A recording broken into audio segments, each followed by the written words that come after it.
Halo, Assalamualaikum. Seperti yang sudah aku janjikan di video sebelumnya, video kali ini aku akan membahas terkait apa aja sih yang dipelajari di Fakultas Farmasi. Sebelumnya, aku akan berbagi nih. Jadi, untuk jurusan farmasi sendiri itu ada dua. Yang pertama yaitu S1 Farmasi, yang kedua profesi apoteker. Nah, biasanya ada universitas-universitas yang telah menyediakan satu paket, yaitu S1 Pendidikan Apoteker. Jadi, umumnya untuk S1 Farmasi ditempuh dalam 4 tahun atau 8 semester, dan profesi apoteker ditempuh dalam 1 tahun atau 2 semester. Selanjutnya, aku akan membahas terkait apa aja sih yang dipelajari di Fakultas Farmasi. Nah, tergantung dengan universitas masing-masing ya untuk mata kuliahnya. Namun ini aku akan menjelaskan secara umum saja. Yang pertama, kita akan belajar terkait farmakognosi dan fitokimia. Nah, apa aja sih yang dipelajari di bidang farmakognosi dan fitokimia?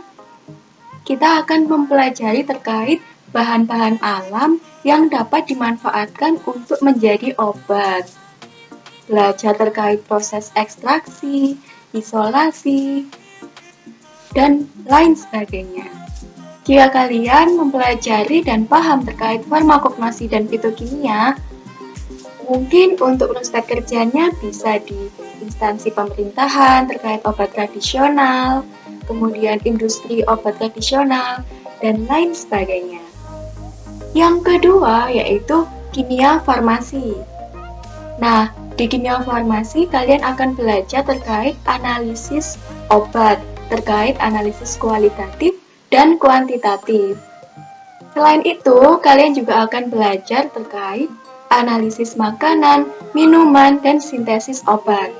Sehingga ketika kita mempelajari dan memahami di bidang ini, prospek kerja yang menjanjikan yaitu terkait analytical development di salah satu industri, kemudian bagian QC, QA, dan lain sebagainya. Yang ketiga yaitu farmasi klinis.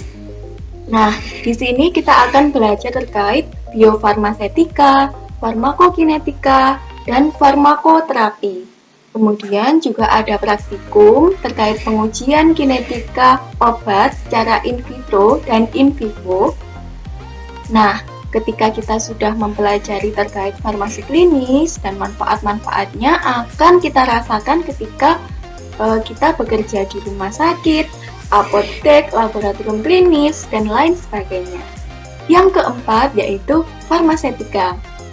Farmasetika bisa disebut dengan industri mini. Sehingga di sana kita akan belajar terkait formulasi dari berbagai sediaan obat, evaluasi sediaan obat, sehingga untuk memastikan bahwa obat yang kita produksi memenuhi quality, safety, dan efficacy. Prospek kerjanya bisa di industri farmasi, bagian formulator, produksi, QC, QA, dan lain sebagainya. Yang kelima yaitu farmasi komunitas.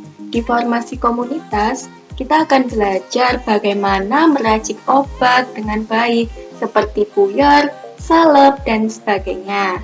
Kemudian juga belajar terkait KIE atau Komunikasi, Informasi, dan Edukasi, serta konseling obat kepada pasien.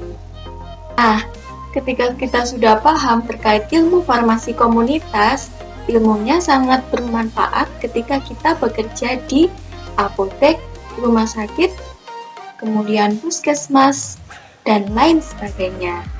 Nah, bagaimana teman-teman? Sudah tertarik untuk memilih jurusan farmasi? Jadi itu tadi secara garis besar ya, apa aja yang dipelajari di farmasi. Semoga bermanfaat. Assalamualaikum.